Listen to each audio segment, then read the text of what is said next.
Hi, everyone. Welcome to this episode of Claims Never Sleep. I'm your host, Megan, joined by my co-host, Jen. Hey, Jen, good morning or good afternoon. We're in lunch hour. Peanut butter jelly is waiting for you. My peanut butter jelly is waiting downstairs, yes. Do you ever, some days be like, I don't really feel like it today? Yeah, I don't have a peanut butter and jelly every day. I sometimes have leftovers or sometimes get a little bit creative. But I'm telling you, even in my 40s, there's nothing better than a peanut butter and jelly sandwich. It hits every time. Yeah, I mean, I do often have the crusts of peanut butter and jelly as a morning snack because I have to cut it off of Blair's, almond butter. She prefers almond butter, even though she's not allergic to peanut butter. She just prefers it.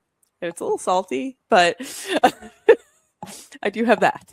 So I get crusts of the sandwich. The worst part. Next time you have to eat the middle of the sandwich. I don't like the crusts. It's a brioche. It's usually pretty good. Well, so today, everyone, you are in for a treat. Today, we are joined by Donna Markus, and Donna's a little departure from our typical claims guest, but celebrated no less. Donna is COO of another law firm and has just experienced a lot in her time, just a lot of challenges, and just can really talk about how she handled them with grace. And it's almost kind of like not a cautionary tale, but maybe a cue to try to get ahead of things, because sometimes shit happens and hits you in the face, and she's handled it all very, very well. So she's great. So with that, let's bring her in. This is the Claims Never Sleep podcast, presented by Cruiser Mitchell, with your host, Megan Henry. Good morning, Donna. Welcome to Claims Never Sleep. I'm so happy to have you. How are you? Good. Thank you for having me. This is I'm pretty excited about this. I have to ask, are you in your office? Because again, Jen, what are we doing wrong here? Every guest we have on has these nice you've got a nice layup, you got artwork. Yeah, this is my office at work. And we just moved here in May, I think. Oh, so right. And I love it. I even put curtains in my office because I just wanted it to be homey. I spend a lot of time here. I enjoy it, but I like to feel comfy. Mm-hmm. Yeah, and you got the nice lamp for cozy light and stuff. I'm liking it. Well, Donna, you and I had spoken a few weeks ago, and I loved chatting with you because you you're not in claims, but but you're in law. And you've gone through so much in your career, and your firm has gone through so many changes, and you've had to navigate a lot of challenges along the way that I just thought was so interesting when you and I were chatting, that I was like, we just need to have you on and talk about it, because I think it displays your resilience too, and your ability just to work through anything, really anything and everything that you get hit in the face with. I feel I knock on wood. I feel like at this point, I've almost seen it all, but I'm sure something I feel like that's putting it out in the universe that send something else my way, and I don't need anything else. Even just navigating the last 5 years, I think is interesting. I think every law firm has gone through a lot in the last 5 years, because technology had to really be embraced to get through the COVID time. Mm-hmm. And I remember planning for COVID, and that was crazy because you had no idea what was coming. It was supposed to be 2 weeks and maybe. And I remember sitting there thinking about what possibilities of what could happen, right? So, this is kind of sad. I created plan A and plan B. A team A would be in the office and team B would be at home. And then if team A goes down, team B would come in, and I was thinking about that. I really picked who was going to get sick first. It's actually kind of eerie when I think about that. If there was going to be martial law, I had PO boxes. I mean, the one John looks like he's going to fall first. Yeah. Right. Kind of looking back, I'm like, I don't know what I was thinking, but I didn't know what to expect. And so, if an office goes down, what you do, and little Fauci, when you get on the TV, I always felt like he was kind of scary because every day it was something different. And is it one mask? Is it two masks? Are we, it was just a crazy time. And every law firm experienced that. I mean, I was lucky and fortunate enough to have the foresight to go to the cloud back in 2017, 18. And so all we did was take our computers home and work. And that was amazing. So that was a crazy time. But I think everybody's done talking about COVID. I think we are so over it. But I'm just saying the last 5 years or 6 years, right? It's just been, one thing after another. In 22, during the holidays, which is the worst time ever, we had a cyber attack. Yeah. So literally on Christmas Day, my kids got up. That's the one day that you don't ever have to wake them up early. They just naturally spring awake. 5 a.m. I'm with my IT team on a Zoom meeting and trying to figure out what we're doing here. And I had to pause and I'm like, okay, open gifts, right? And 20 minutes of opening gifts. And then I was like, okay, I'm back. That was my holiday. We were fortunate. We did not have a data breach, but we fought the cyber attack all through the holidays. And it was pretty devastating for us as far as our data was so safe because we sandboxed it right away. It was so safe we couldn't even get to it. All my systems were down, full of malware. We stopped the whole thing in its tracks, but we had the ransomware letter that they were going to put up. We could see it, but we were able to stop all of it. But then it was just so much it took a long time, so we had to build a new cloud, and we had to figure that out. And navigating that when you have had it was like a different language to me, and I'm trying to direct my staff and what to do, and I don't even know what I'm doing. And I'm going to tell you a funny story. So naive. I thought the first thing I should do is call the FBI. Right. I've seen all the TV shows. I envisioned all of them in their blue coats running in with a laptop, coming in and saving the day. Yeah, that doesn't happen. And again, very naive. I watched too much TV, too much CSI. I don't know what I watched. And I didn't know how, because you prepare for after a breach, but not during a breach. Yeah. So we've done roundtables. We had all the security in place. We had encryption at rest. We had MFA. We were doing everything right. We were training everybody every month. We had no before training, and it just takes one person to click the wrong thing, and it doesn't. Everything that you've got prepared for, it could just go to the wind, right? And we were able to stop it. And then it was trying to navigate how to get everybody back to work.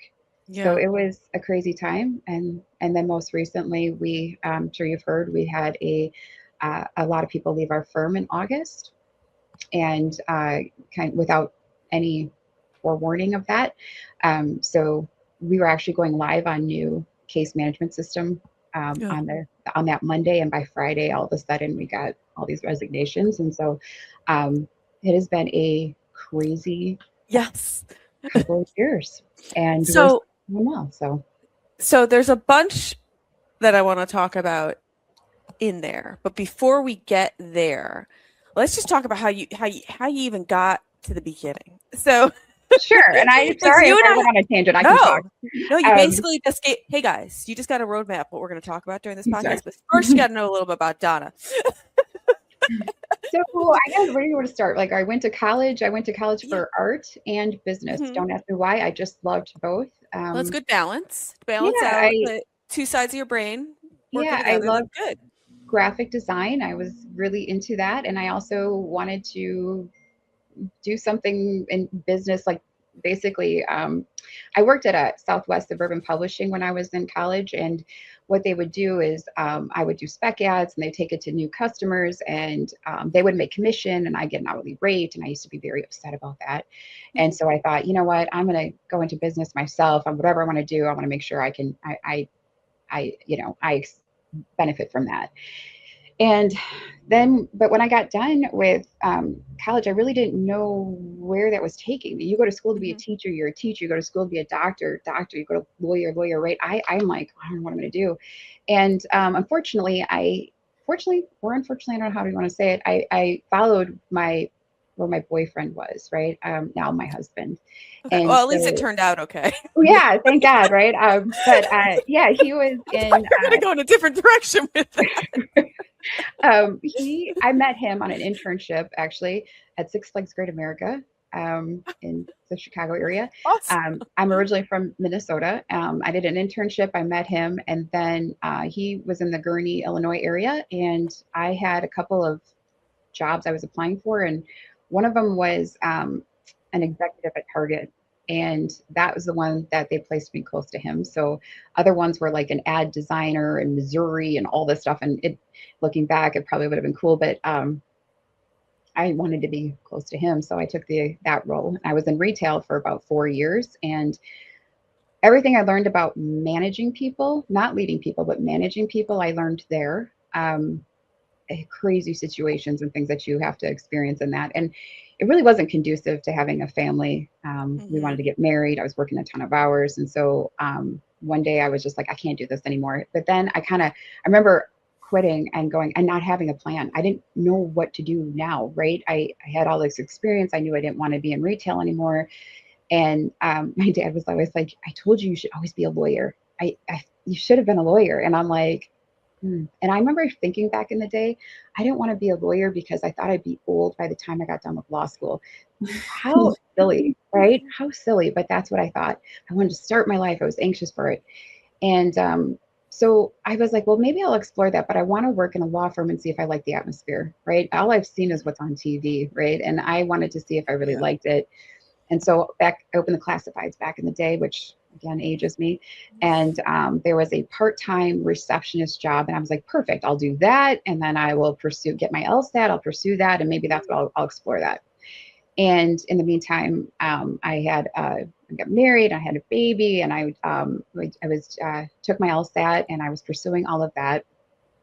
And I was never part-time at my law firm. I started, and before you know it, I was a little family law firm, and they did probate and estate planning, and I did all their books. I did their billing, which was like maybe 2 days of my life there a month. It was no big deal, right? And I just kind of did whatever they needed, and I wore every hat you could think of. And I think that gave me a lot of experience on the back, between answering phones, being a legal assistant, and then all of a sudden I was doing some paralegal work, and then I was running their books. I just kind of did everything. But then the real estate market crashed, and my husband got laid off. And that pursuit of law school kind of went out the door because all of a sudden I really had to keep working. Yeah. And I also, my law firm, people don't get divorced when the market isn't well. Like people tend to put that off, or so that they were struggling, and I was doing their books, and I'm like, wow, they really can't afford me too much longer here. And so I got a call from a headhunter if I wanted to work for Kafka as a full-time biller. And I remember being like, every day, like, how the hell is this? Like, what? And I'm like, sounds horrible, right? Honestly, I was like, sounds terrible. Like, that would sound so boring to me. But I was like, well, it's a job. It's a big firm, or to me was big compared to my 2 or 3 years that I was working with. So I joined Kafka as the biller and e-billing. I was floored by the whole how complicated billing was for insurance defense. It's a little different than sending out invoices to people. But I mean, you're still sending it to people, but it's different. Like and uploading it to these e-billing websites and the whole process. And that was and at that point when I started that, it was I don't know, it was probably maybe 30% e-billing and more paper, and then it changed as time went. And I remember thinking, this is just a stepping stone. I should do this the rest of my life. This is just to get through this time period of how the job market was, and I'll figure out. I'll either go back into law school, because I had it all planned out. I was accepted, and then I just couldn't do it. So so everybody, I think everybody that ends up in a law firm in a support role somewhat is always entertained the idea of being a lawyer to some degree, and so that's how I got to Kafka. And then I became a billing manager soon after I started. And shortly after, it just kept, Bob Kafka took a big interest in me. He was in the same building as I was. He would have lunch with me. We would talk. And he was always open to hearing ideas from me, how we could be more efficient, more streamlined, whatever. And he always saw something in me that I didn't necessarily see in myself. And I became an assistant controller. I love numbers. I can geek out on numbers. I don't know why, but it makes my world go round. And I loved when you could see, like, you understand the story from the numbers, and then how do you change the story was always so interesting to me.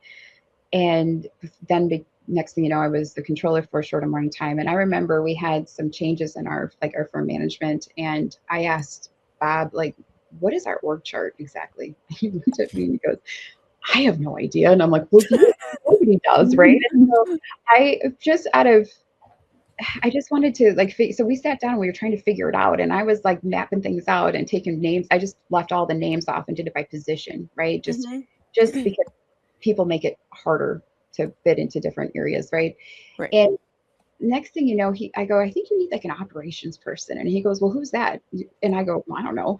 And he goes, where do you fit in all this? And I'm like, oh, I'm just the girl that creates the reports and the number. I'm your number person. I didn't ask for operations. Like, I wasn't coming in there for, like, to plug myself, right?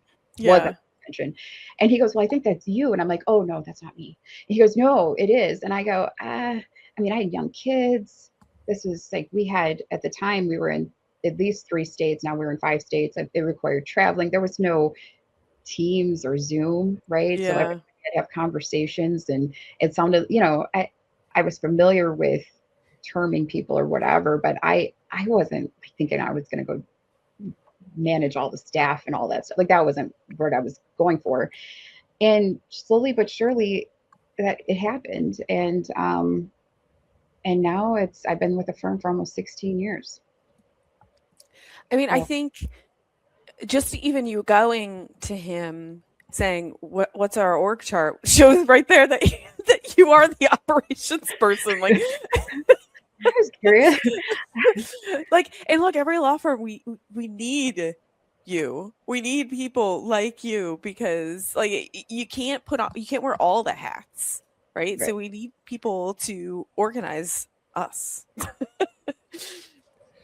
Yeah, and somewhere in the middle of that, I went and got my MBA. So I did pursue that additional education that I always wanted, and that was really, I had something really to apply it to. So I really enjoyed my MBA as well, and I did that a lot during 2019 to 2022, right around there. During that time period, especially during COVID, when nobody was going anywhere, right? So I was able to get it done. So. It's also interesting. I mean, I give him a lot of credit for knowing that you're a person to trust, and that he could like come to you and say, like, hey, what do you think? Because lawyers are notoriously poor business people, and not saying him, but just in general. And a lot of times I think that's kind of the problem, is that they don't know how to run a business. And so to be able to point out the person who, like, hey, Donna, like, I see something in you, and I know that you are the one who's going to help me make my business successful, was super smart on his behalf as well. Yeah, I really have enjoyed working with him for all these years. Like I said, Meghan, I think he reached out to you and said you should talk to me, right? He's always promoting me and always encouraging me to step outside my box. And I'm very comfortable speaking in public, partly because he put me in that position so many times. So, and I really enjoyed working with him. And yeah, I don't know. He really helped me see my talent that I feel very confident in now, but I didn't see it before, right? So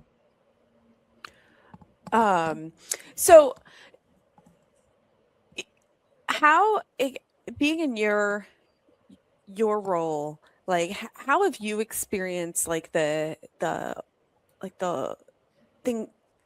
change on the law firm side as to operations, like, as as technology advances, and, like, what have been, like, your changes and challenges in your role? Because you're, like, I mean, you're running the show, really. I mean, you're making sure everything charges forward. I have to say, I wanted to be in the cloud. I remember that, like, in 2015, 2016, I'm like, this is the way we got to go. We were on-prem at the time. People really couldn't work outside of our office very well. So I always looked at things and probably ahead of time. I always am looking future oriented. So like I said, I think that during that time though, every lawyer pretty much despised me because I changed the way they worked and they didn't Oh yeah, understand. you had to make them do things differently than how they've always done them, and lawyers don't like to change. No, and there I am. I'm like, it'll be great, and they're like, no. And I remember we used to have printers on everybody's desk, and I swear one of my attorneys was like hugging the printer as I'm taking it away from him, and so they were very angry. But then in 2020, when we all had to go home and everybody could work seamlessly, they were like, that was the best thing we ever did. And I'm like, it only took a pandemic, but okay. Yeah, and they had to be uncomfortable for a little while to realize that. Yeah, every time we transition in technology, and we just went through another one, I think that's when I hate my job the worst, is because it is such a it's hard to bring everybody with, and you have to find champions throughout the firm that want this, and there's so many that don't, and getting everybody on board. And adoption really takes time. It takes, and you just feel like, hey, I've trained you, just do it, right? And you got to change the way they work, and how they work has been why they've been successful for so long. So I know I have a big ask every time I do that, and it takes so much time. And so we just went to a FileVine case management system, and again, we went live in end of July, and we're still working on adoption and getting everybody there. I hope I never have to roll out another case management system. This is my third one, or about my third one. I hope I never have to do that again. But you're gonna have to do it again. You know that, right? I'm sure, but I am just like, come on, we can be on this for a while, right? Like, and I do think FileVine, the one that we picked, it's got AI built into it and things that are coming, and tools that we can turn on as we go. So we picked something that was going to grow with us as the industry is constantly changing, and it's changing rapidly. For a long time there, nothing changed, right? And then all of a sudden, it is just coming at us, full force ahead. There has been, I'm like kind of glad you said that, because like even in my career, I've noticed that just giant changes. I remember starting, and we didn't even have a client or document management system at the firm I first started at. It was like folders. We just had folders that everyone Microsoft free kind of thing, right? And heaven forbid you accidentally click the wrong thing and you delete an entire folder. Yeah. I mean, this is after, and this is still when people they didn't even like the electronic version. You had to, everyone had the paper files that you carried around everywhere. And then I remember them saying, we're going to get rid of the file room. And the older partners at the firm, it was as if you're we need your left kidney. Because they're like, the file room? Right. Get rid of the file room. Where will we find our things? Oh my gosh. I remember I was so proud of this file room I created in our Farmington Hills, Michigan office. They were rolling files, right? And this was in 2017 maybe, right? And I'm like, good Lord, I mean, just full. And I was like, look at that, right? And then I'm like, I think and then when I realized that we got to go to the cloud, and we got to get, I had to say paper light, because if I say paperless, I think I was giving everybody a stroke, right? I was like, okay, we're gonna go paper light.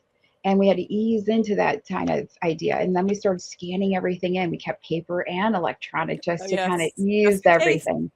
And then, then we would shred at the end, and people were like, but I want to send it to, outside storage. I'm like, oh, no. The Iron Mountain, everyone. Yeah. Everybody, and I'm like, it took so long to get rid of our outside storage, right? Because we had years of stuff sitting there, and expensive, right? And so you can't have, so we had to ease into it. And then again, we were prepared for when COVID hit. We were prepared. So I feel like I've been really lucky in that regard that we went that route when we did. And everything right now, it's what AI tools and putting our toes into that. I was talking, I was on a panel recently, and it was a plaintiff's law firm and a government agency and a defense side. And we were talking about AI tools. On the plaintiff side, I mean, they're using it for everything: jury selection, choosing cases. It's in there every day. FileVine was hosting it, and they were trying to figure out how to sell to the different types of law firms. And she was like, oh, I'll take every AI tool. And I'm like, well, wait, it could hurt our billable hour. I got to look into this. It's expensive. I'm on a tight budget. It's such a different way that we look at it, right? And then we have to kind of plan it ahead, and we have to get our clients on board, and we got to figure out, making sure it's closed and safe and HIPAA compliant and all that stuff. We're so worried about, making sure, and we should be, right? But it's such a different take. Like they're just embracing all of it, maybe an open checkbook, if you will, towards technology, whereas we are very tight budget and not so much in that. So it's a very different approach to technology. And I feel like if you're not embracing it, you're going to really struggle to compete. Well, the one thing that before we start recording, Donna, you and I were talking about being at the same conference back in October, and there were a lot of AI reps there and talking about the new tools. And the one thing that someone said that really has stuck with me is that these AI programs are making poor plaintiffs' attorneys mediocre, right? Mm-hmm. And so it is telling them, hey, like your client has a back injury and they haven't treated it in 6 months, get them to an orthopedic. Like your client, you didn't do X, Y, and Z. This is what you need to ask for in discovery. So it's telling them how to do their job, which is just, it's outrageous. Right. And so I think that's why they're embracing it, is it's for them, it's they're able to use it to their advantage, whereas we are still trying to figure out, is it worthwhile and can we use it to our advantage? But there's a clear cut advantage for them. I was on the phone recently with opposing counsel, super nice guy, and I would not put him in the poor plaintiff's attorney category, but we were talking about AI and having like, I think I was piggybacking on you, Jen, you and I probably had talked about that, and he and I were talking about, he's like, it's amazing what I can do with it. And he's like, and he admitted, he's like, I don't rely on it, but I do use it as like kind of a checkpoint or to make sure I'm doing the things or to give me ideas. He's like, sometimes I test it out too. And I just want to see what AI gives me when I put it in versus what I do myself and compare it. Which I agreed with I'm like, you're using it in a smart way too. You're not fully trusting it. You're kind of testing it out and you're using it as a tool, but he's like, it's been a game changer. And he is a smaller firm, and he's like, it saves me so much time and like costs on, unfortunately for like employees, he doesn't have to employ as many people, which, I don't love that, but no, it's kudos to him though for using it. It's crazy though. I got a demand letter in a case the other day, and the whole thing was drafted by AI. And so when I called plaintiff's counsel to ask them about some of the stuff that was in the letter, she kept saying to me, no, I have no idea what that is. AI wrote the letter. And she kept admitting it to me. Yeah, like, that's not good. No. She's relying on it. She is not using it as a tool. Exactly. But the client was freaking out because she's saying, like, they're telling me they have all this evidence. And I was like, they don't. They're using this blanket letter and sending it out to everyone. And like, that's really scary. Mm-hmm. Yes. Yeah, there's definitely advantages and disadvantages with it, and for on the defense side, it's changes are, we bill by the hour, every 6 minutes, and that's going to change too. It has to, because otherwise how does law firms even stay in business, right? When all of a sudden AI can do a lot of some of the basic tasks. Paralegal tasks are, I had a client recently tell me that eventually they're not going to pay for paralegal work because they think it should be done by AI. Medical chronologies and summaries, and so that's gonna be interesting what our future holds. So looking ahead, I mean, something. Oh, sorry. No, I was just gonna say I've been trying to figure out, like, how are we gonna pivot with that. So we have a new billing model that we've created that we're trying to work with with our clients on, because I think it's going to get harder and harder for the value proposition for us, right? Yes, like you're going to have to go to more of a flat fee type model. But I don't totally agree with trusting AI for the medical stuff, because I just don't trust it all like, I just don't trust it all the time because it misses stuff. I feel like you still need a human eye on on medical records to think about the real impact of them. Like we did a test and we would run something through medical records through an AI tool versus doing it on your own, and it does still miss things. So you can't. You just can't. And maybe it'll eventually get there that you can rely on it, but I don't think we're there yet. And I just think that human touch. There always needs to be some sort of human touch to it. Right. There's got to be some reason, somebody that's got some thinking and reasoning skills, right? And humans make mistakes as well, right? But Oh yeah. and I No, do we're think perfect. just ask a lawyer. Okay. I'm kidding.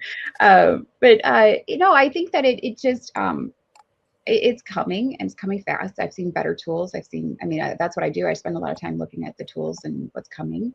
Um, so it's going to be I mean, I think if you're not thinking about it, and you're not contemplating what this is going to do, I think that people are going to be shocked when, it pivots and you're not there ready with it. So, I don't know, that's where we're at, where we have got a few tools that we've started. We're making sure our clients know, and just making sure that everybody understands how to use it, and that you have to check everything, making sure it's closed system. So there's a lot of vetting, Mm-hmm. to make sure you use the right tools. So, in addition to AI being kind of up at the forefront, I know there's a huge retention and recruitment issue that's happening right now in the insurance and the legal industry. I mean, how have you been affected by that? And Yeah. what would you see that kind of coming down the pike, especially like you were just saying, we might not need paralegals anymore, right? So it's just, how do you see hiring going forward? So hiring is, I'm sure everybody is talking about the talent crunch. I don't think I think insurance defense side is hard, because you have to track right now, you have to track every 6 minutes of your life. And I was talking to a lawyer, and she was like, it takes zero point 0.7 to vacuum my house. And I'm like, good Lord, I don't want to, I mean, I don't know how people think like that. I think like that all the time. Right. You're like time is so precious, and to like sit there and like everything you're doing, you're watching and measuring it, I think is hard. And we're losing talent to the plaintiff side. We're losing talent to just, in-house counsel, because it just, and the pay is so competitive, and it's hard to compete. And then rates tend to be harder or just lower for insurance defense. So, and yet you have a very stressful life, being a lawyer, right? It's very stressful, and you have to. So I think it's what we've done is we have, never before in the last few years, we've never would consider taking somebody fresh out of law school and training them up. We never ever. We always wanted the 5 to 7 year lawyer, like everybody wants. Yeah. But we started on doing, even when they're in like L2, L3, and bringing them in and having summer programs, fall programs, that kind of thing.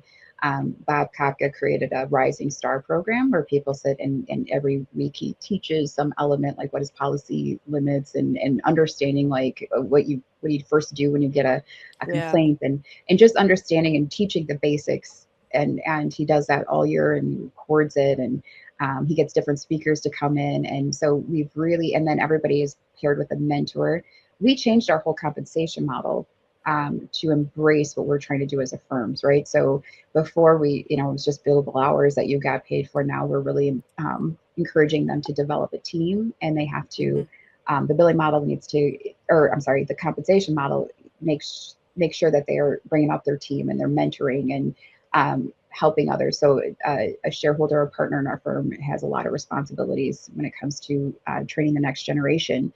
And then, we also have, for recruitment wise, we have a very big bonus for bringing in lawyers, right? So we pay $10,000 if they bring in refer a lawyer that stays, because otherwise you're paying a headhunter, right? Right. So, You're going to pay a hunter a ton of money. You might as well have it be someone that someone there knows and already has vets, and they have incentive in the game to do it.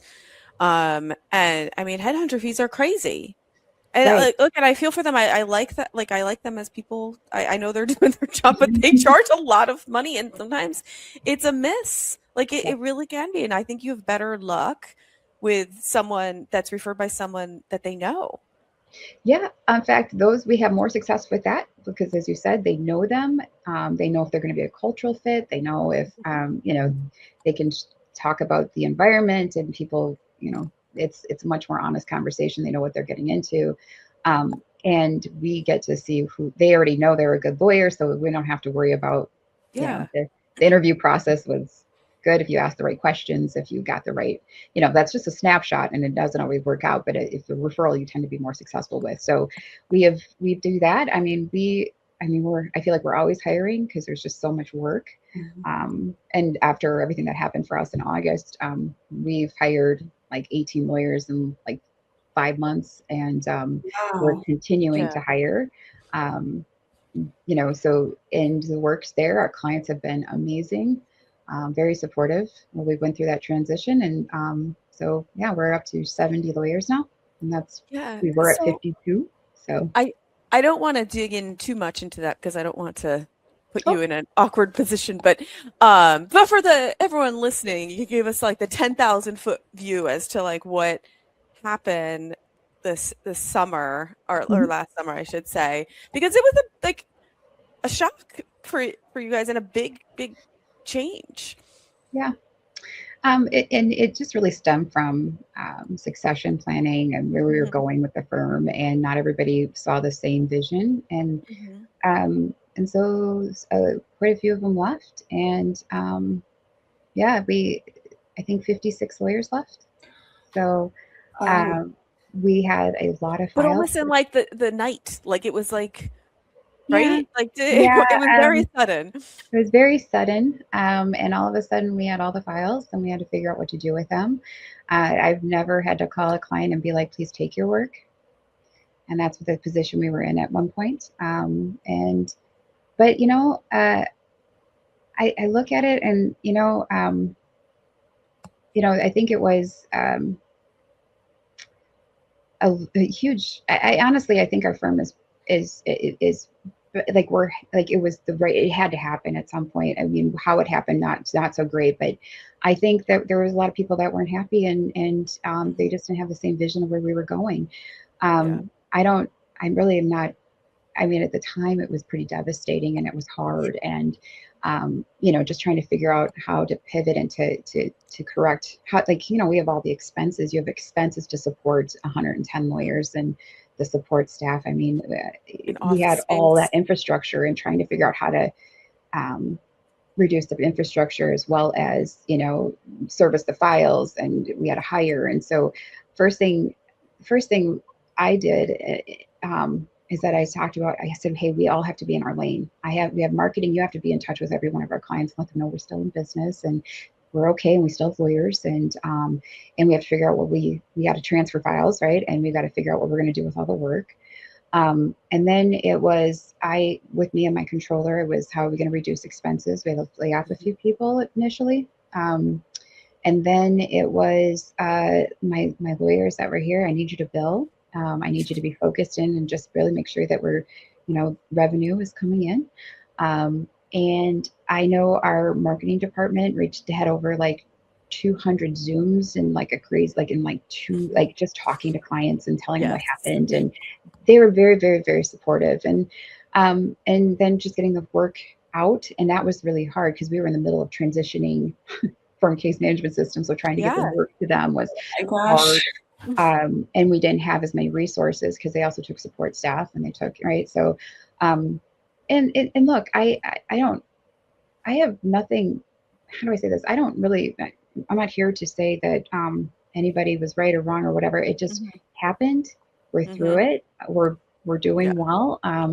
It was definitely a struggle, but everybody had to stay in their lane, and we all supported each other. And Yeah.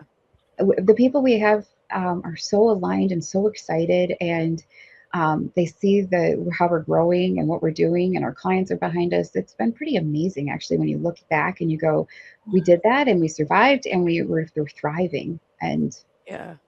Well, I think it's such a testament to you and to your firm that, number one, this happened and you went to your clients and said, we have to give some files back. And they said, okay, and I'm sure they said, let us know when you're ready to take more. yes, Right? And Yeah. so you just must have had such a great and established relationship with them. And then for all of you guys to just kind of band together and, like you said, like, stay in your lane, but I'm sure you also reached out and helped somebody else in oh their yeah, we lane. Yeah. supported for And sure. to come out of this stronger, I mean, it really is. I mean, it just shows what a great firm that you guys are and that you have. Yeah. Yeah. Yeah. I was going to say that I think it probably almost strengthened your relationship with Mhm. the clients to be that transparent about what's going on, because not everyone would have done that. a lot of firms would just be like, just make it work. Don't let them know that we're struggling. And I think it probably spoke volumes to like your, because clients are partners too, right? So Right. I want to make sure that like what they expect from us, that right, we yeah. have a certain brand and expectation that they have of us handling our files. And if we can't do that, we have to be honest with them and say, look, we just can't handle. I remember Michigan alone, we had 1,300 files and I had like 3 lawyers left. You know what I mean? So how can we sit Oh, with 1,300 yeah, files? there's no way. And so, and yet the lawyers there were amazing and stepped up, and every one of our states, and that Michigan was probably our hardest hit area. But calling clients and being like, I'm sorry, but I need the work to move. And, they were like, well, gosh, I appreciate that you're not fighting for the work, right? Because of course there's some of that going, usually typical, right? And we're like, no, just keep us on your panel. We'll let you know we're rebuilding. And we, in the first month, hired like 10 lawyers. People wanted to come work for us. So that was amazing too. That helped us get through it. And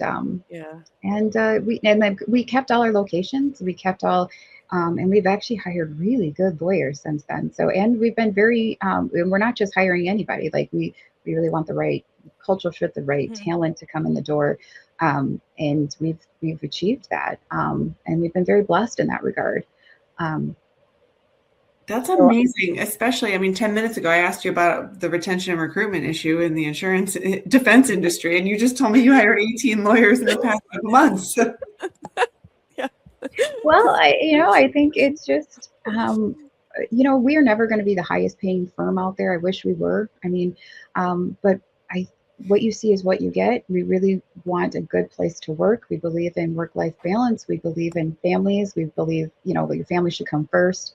You should enjoy the people you work around, right? Like we generally like each other, which is, we look for people being likable and personable, as well as being a good lawyer. There's those skills that you look for. And if you don't fit, I don't care how good of a lawyer is, it's just going to take away, right? So that's hard at first, right? Because sometimes you just need somebody to fill that seat and work that file. But if they aren't going to contribute in a positive way to your culture, you're going to hurt it. Yeah. And I also feel like the people who are out just for dollars compared to like the whole package, like they're always going to chase the dollars. So, and they probably aren't a good fit anyway. So it's like, you can't even sweat over that. Like if they're going to go someplace else over X thousand more per year, then that's always going to be their go-to. Right. And we're looking for people that want to see it as their home and where they want to work and where they're going to have a good supportive environment. And I think that we work really hard for that. We do have a lot of infrastructure in our firm. We have a HR department, and we have a billing department and an appeals department, if you will, and some of that scaled down since this all happened. We have IT in-house and a really good marketing and client relations department. So it's not like we're looking for necessarily rainmakers. We're looking for people that can come and build the relationship that we've brought in and do good work. And so we don't pay origination. So that's also very different in our firm. So, that attracts different types of lawyers, right? So who we are, we're not for everybody, but the right person that comes along, I think can really thrive in our environment. Yeah. That's the case everywhere though. Like not every firm is you need to find your fit, Yeah. Yes. Yeah. I read something this morning that said if you have friends at work, you are 7 to 9 times happier at your job. And I think that's absolutely true. It's the people that you work with and the culture that really make it worthwhile and not the actual work sometimes. Because insurance defense is insurance defense, right? You're going to get the same file, whatever firm you go to. It's just, does the culture align with you? Do the people and does the message? And I think you just need to find the people who fit. Yeah, you find your tribe, right? Yeah. And we really enjoy. People are very happy. And we've got this energy right now that I don't ever want to stop. Like it's so fun just to sit and see and everybody's got, sees such a path for the firm and for their growth, and it's so exciting to be around. And so I look back and, it happened. Everybody is where they need to be. Yeah, it was hard. I grieved. I mean, I've been working with some of these people my whole entire career. Yeah. It was hard, but I also look, if they're happy, that's what's good for them too. How they went about it, probably not Yeah. ideal, but we're all going to compete for the same work, but there's plenty of work to go around. Yes. Everybody's There's lots of competing for pie. talent, Yeah. right? And so it's, and it's all about just, like, I don't know, what you put out in the world, I think comes back at you, right? And I think that how you treat people matters, and that's, we treat our people well here, and Yeah. everybody's got to find their home. So I just feel like our firms are very, like, kind of have similar bones to them. And I think that's like probably why Bob reached out to us too. But I'm curious about this because you have multiple offices and we have multiple offices, and Jen and I talk about this a lot too. Like there is a challenge in trying to get, like, connection between offices, especially like on the partner level. Okay, you have partner meetings and that, but like even on an associate level, it's because you do want your associates in office A to interact with associates in office B, because there's huge value in that from just a client service perspective, and also just from a work perspective. So how do you, like, help, or what do you do to help encourage relationships between offices? that's a great question. One, I have what I call operation managers, that I have multiple offices, and they really use a lot of the talent. For example, we'll have 2 offices in Kentucky, we have 2 offices in Indiana, we have 2 offices in Michigan, we have 2 offices in Illinois, and then we have 1 in Wisconsin. But we really try to utilize talent within, it doesn't matter what office you're in, right? And so we really work on, especially in the state, we really, doesn't matter where you're sitting, your assistant may be in a different office, and we just really try to get everybody on the same, like, we formed teams, and everybody it works in a team structure here. So you might have a shareholder, a partner, associates, and paralegal, legal assistants, and they may or may not be in the same office as you. They'll be within this, typically the same state. And we do a lot of getting the state together, right? Or firm-wide, we do firm-wide, we'll do Zoom meetings or team meetings, if you will. And we encourage people to really help each other and get to know people that way. There's a lot of committees in our firm. So there's like a DE&I committee. There's a talent recruitment committee, and different people, they interact that way too. And there's a paralegal task force, if you will, to make sure that we're, staying up on tools and helping our paralegals as well and hearing them out. So there's a lot of, they get to interact that way firm-wide. So we do a lot and we encourage that, but my operation managers really keeps everybody connected, and that helps. Yeah. But it's definitely a struggle. I'm not saying. Yeah. Every office and every location has its own culture, and it may not, of course, yeah. With just different personalities, and just trying to, have core values and make sure that everybody's aligned to the core values is important. And you're in some big states. Like, there's a lot of geography between locations. Yeah. Yes. So when I first got into this role, it was just fly. You had to fly everywhere to go and talk to everybody, and because we didn't have all this technology when I first started in this role. I started this role in 2015, and there wasn't, like, you weren't doing video conferencing, or it was just coming out, and we hadn't done it. And so when we got Teams or Zoom, it was like, whoa, I don't have to leave my office to talk to a group of people, right? It was still so foreign then. We never used it until COVID, because it just seemed like odd. Like, right. A little bit. Yeah. And at first nobody wanted to put their cameras on, and so it felt like you just might as well have a phone conversation if you're not going to put your camera on. So yeah. Although now I love not having a Zoom and just making it a phone call. Whenever I like, do you want to make it a Teams? I was like, no, we could just talk on the phone.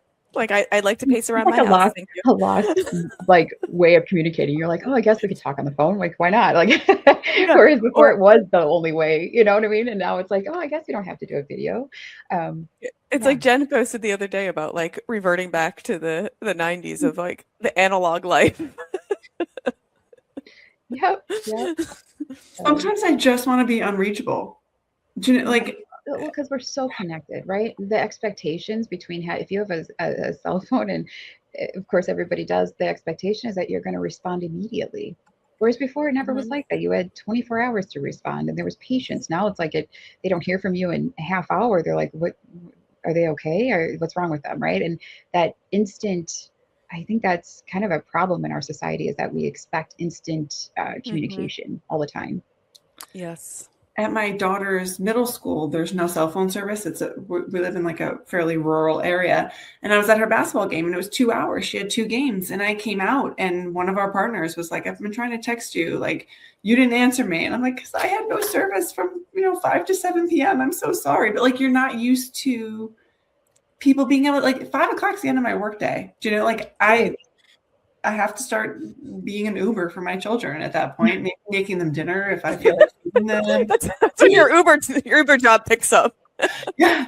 And so it's tough because people don't expect that you're ending your workday at 5 o'clock, right? Like they expect that you're going to be available for them until 9 p.m., 10 p.m., and it's difficult. It's difficult to find that work-life balance, especially like Meghan and I work remotely.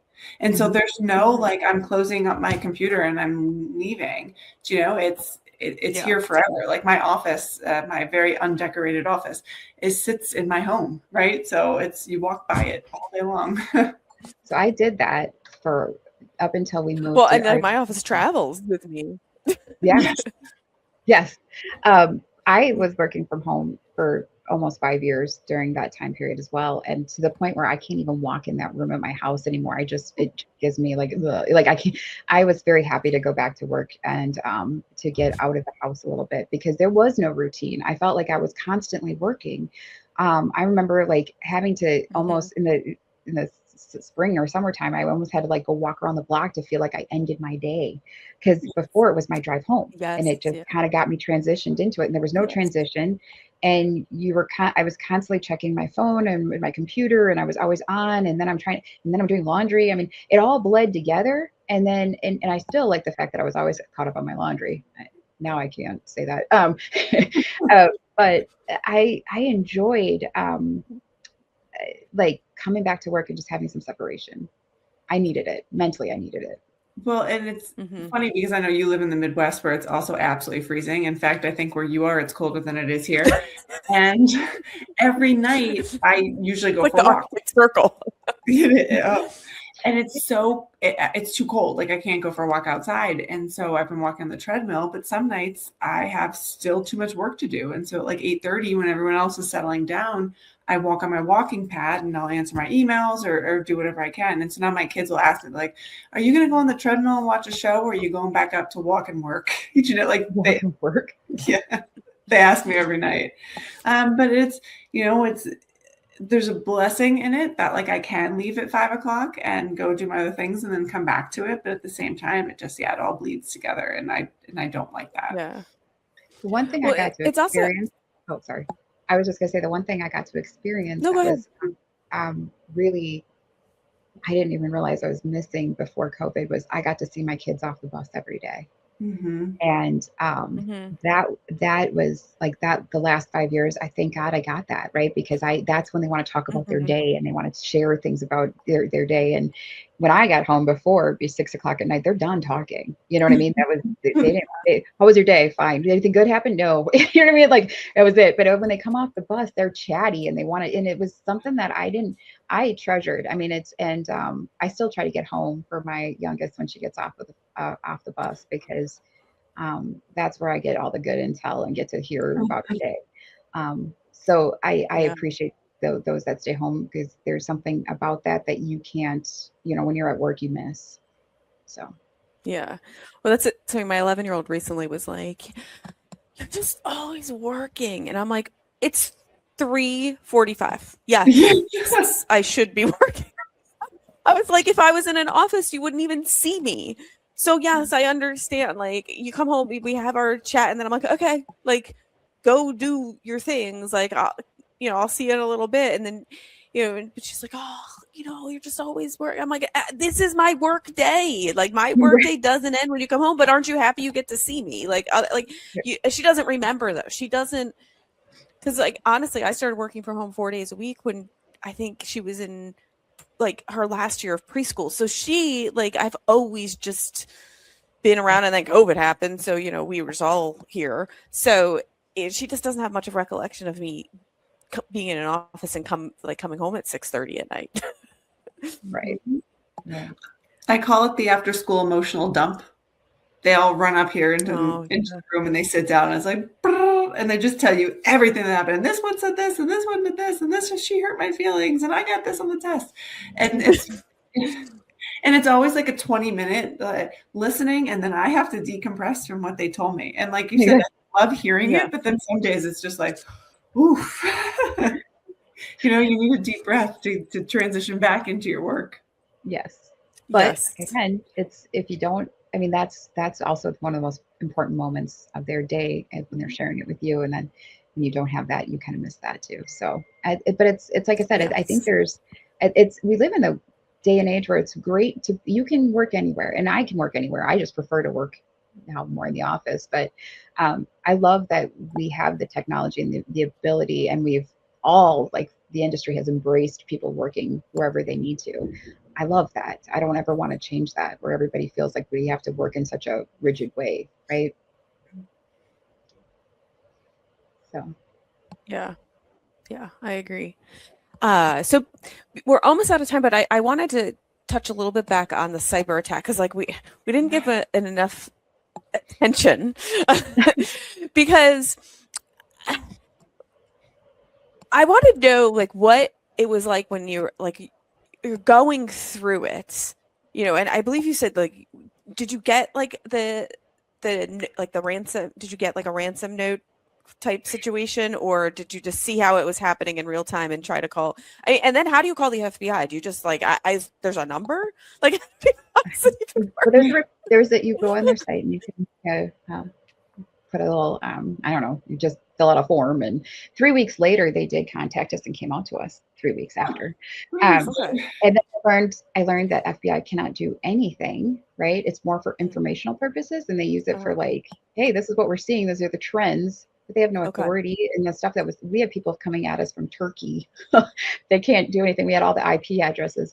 So what happened is this is another thing. I've been very blessed in my career that sometimes I made the right call by accident. So we were renewing with our cyber insurance in October, and they recommended CrowdStrike, which basically has a little bit of AI involved in it to tell you if there's a bad actor or something in your system. And it was towards the end of the year, and I remember being like, I don't know, $30,000 or $40,000, and I was like, I don't want to spend that money right now. I got to have a good end of the year.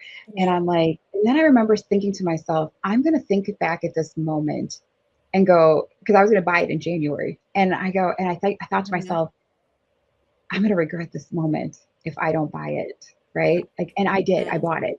We purchased it. We put it into play in our system. And then on December 23rd at o'clock at night, we got a call from CrowdStrike, but they don't call, like, it's just some random number. And they called my IT guy, who picks up, and bless him, I wouldn't probably pick up a random number that didn't have any identification. And it was, hey, it's CrowdStrike. I think we've got a bad actor in your system. So right away, my IT manager, Omar, jumped on, and he pulled our client data off the system. Smartest thing. But they were running batch scripts and all these words that I didn't even understand. They were trying to basically get us out of the system, and they're calling me, and I remember being like, here's me, reboot, change the password, right? Like what they've trained me on. I don't know what I'm doing. I remember calling just not a restart that fixes everything.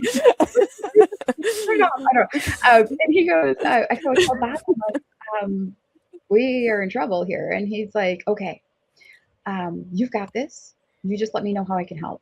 And I remember being like, I got this. I don't know if I got this, but I don't How know do what I got this exactly, I Omar? don't know what I'm doing. And yet, to be honest, he was right in the fact that you don't want to have all these people giving direction, right? And so I just said, okay, so we kind of battled through the night. And then the next day, I'm like, we got to figure this. I mean, we were literally hitting, my IT group was like hitting delete, delete, delete, delete. If you stop hitting delete, it would just infiltrate our whole system. And so I called our, I had with my IT guy, I'm like, let's call our insurance carrier and tell them like, look, we haven't they don't got our data. We have our data. But what do we do to stop this? Like, what do we do? And what do you suggest? Because it's Christmas Eve. It's still going. It was Christmas. Like it was going strong. And all of a sudden they gave me a forensics team, a PR firm, outside counsel to make sure we follow ethics correctly. And do the right, because you don't want to have to wonder, like, do I report this? Do I not report this? And we're in the 5 states where as long as and I didn't know if they got our desktops, right? So we had to find out like what information they were getting. And so we had a forensics team come in and make sure that nothing actually left our system. And we didn't know that right away. I didn't know. And I'm thinking to myself, oh my God, if they got any data, then we have to tell our clients and then they have to tell their insurance. Right. Awful. Like, are we going to be able to survive this? But we had a forensics team come in and they looked at everything and we sandboxed everything and we stopped them from actually taking anything off our system. But in the meantime, they had you could see in a notes, they had a ransomware letter right there that they were going to ready to. So the idea was we would come back from Christmas vacation and you would open your computer and you would see the ransom letter. So we had the IP addresses. We knew where they were coming in at, but it was like, having a war that you can't see and you don't know where they're coming in at, and you're trying to and I got an army that is looking for me to figure out what to do, and I have no idea. I don't even know what they're saying. Like, as they were saying these things, they're like, oh, they just did this strike or a password spray, and I'm like, what is this? I'm like looking it up on I'm like on the thing, I'm looking at my phone and I'm looking this up and I'm like, ooh, that's bad. And I'm like, you know what I mean? Like, I don't know what to do. So, I mean, once we got those experts in, though, they were able to help us contain it and stop it. And then we got, it was confirmed that we did not have any data breach. And we had like encryption at rest. So like, even if they would have gotten our data, I don't think they would have been able to do anything with it. But we need our data, right? But then it was so safe from us. Like, we sandboxed it and our whole cloud was full of malware. It took down copiers, it took down our firewalls, it took down our Wi-Fi. We couldn't work in the offices, nobody could plug into anything. Like, it destroyed everything. And here I'm sitting there going, okay. And then the PR firm is saying, okay, you don't say breach, you don't say, you say you have a bad actor, like what words to say, what not to say. The other thing is I didn't know how to contact our people. Right? It's Christmas Day. All the contact information is in the computer that I can't get to. Our laptops are bricks, right? And so I'm like, how do I tell people they can't work? And so on Christmas Day, I reenacted our COVID task force, which was all our managing partners. And I was like, hi, Merry Christmas. At 7 p.m., can you get on a Zoom meeting on your phone? Don't touch your computer. And so they all got on Christmas Day, and I'm like, okay, we have a problem, and I had to tell everybody what's going on. And then I said, we have to take an outage the next day. We're telling everybody they get an extra day off, right? They're not working on the 26th. And then I had to figure out I couldn't get to email. We couldn't figure out if we were going to miss a deadline. So it was like, how do we do that? And literally, you couldn't even log into your computer.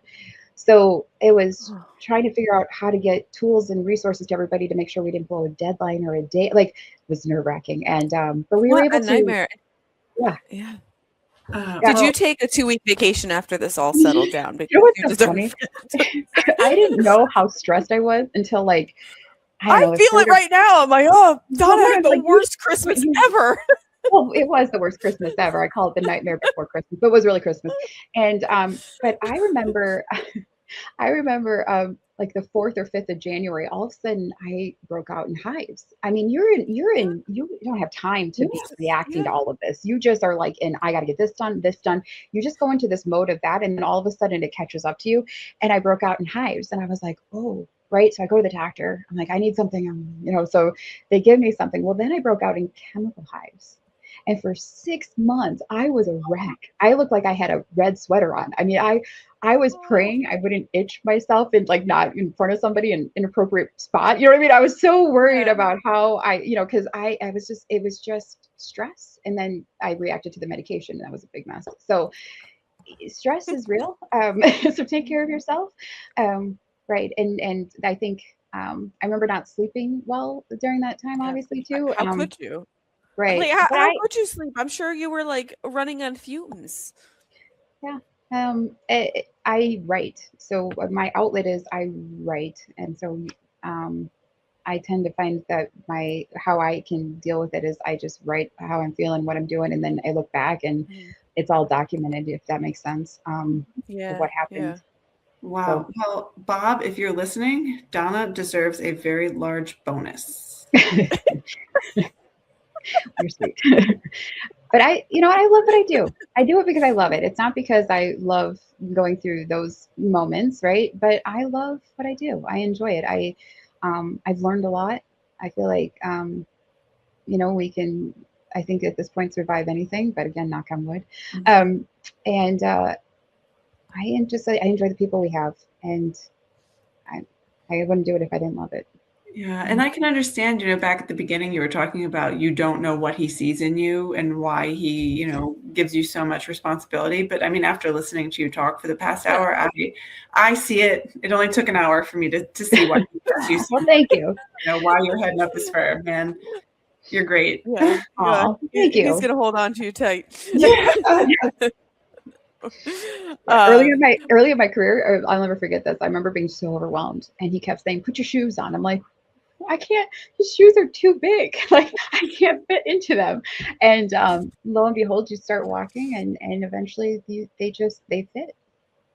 So. Oh, I love that. Put your shoes on. That's like a. Oh, he said it to me all the time. I was like, I hate these proverbial shoes. I hate them. But I learned how to walk. Throwing my shoes at you right now. Right. I felt like they were like clown shoes that I was trying to put my feet into. It was just crazy. But in time, it all, they fit. So yeah. Well, Donna, I just have one last question that we ask everybody. But knowing what you know now, what advice would you give your younger self? Is it put on the shoes, start walking? Embrace the shoes, just put them on and just start walking. I think I would tell my younger self, everything's going to be okay, right? Take it a day at a time, one step at a time. Because I tend to look way far ahead and I would get really overwhelmed. And what I've learned is that you just got to take it sometimes day by day, sometimes minute by minute, and you're going to get through it. Yeah, although you looking way far ahead, I think has gotten you out of a lot of jams. It's a pretty good quality, even though it might be overwhelming. I think it's working for you too. Well, thank you. Yeah, trust your gut. So, yeah. Well, Donna, it's been an absolute pleasure having you on. I knew when we talked a few weeks ago, I'm like, I can't wait to have her on because you had so much to share. So thank you so much for joining us. Of course, for everyone listening, if you like what you hear, please like and subscribe to Claims Never Sleep. You can find us on your favorite streaming platform as well as YouTube. And thanks for tuning in. This is the Claims Never Sleep podcast, presented by Cruiser Mitchell, with your host, Meghan Henry.